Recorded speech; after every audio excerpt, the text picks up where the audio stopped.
9-0 হারিয়ে দীর্ঘ 25 বছর পরে এই হলুদবাড়ি অঞ্চলে বিজেপির সমর্থনে সমবায় সমিতির আজকে বোর্ড গঠন হয়েছে।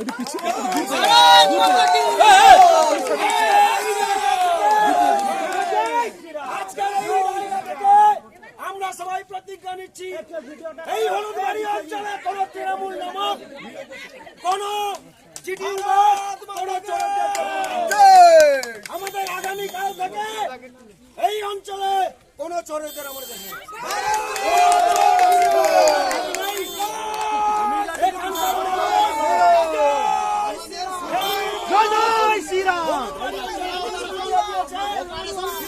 যে এখানকার মাটি বিজেপির সপ্তভাগী তৃণমূলকে দুগালে দুটো থাপ্পড় দিয়ে দেখিয়ে দিয়েছে। এখানে তৃণমূলের কোনো ঠাঁই নেই। আজকে আমাদের মধ্যে উপস্থিত হয়েছে এই অঞ্চলের প্রধান থেকে শুরু করে আমাদের এই ব্লকের সমস্ত কর্মাধ্যক্ষ থেকে শুরু করে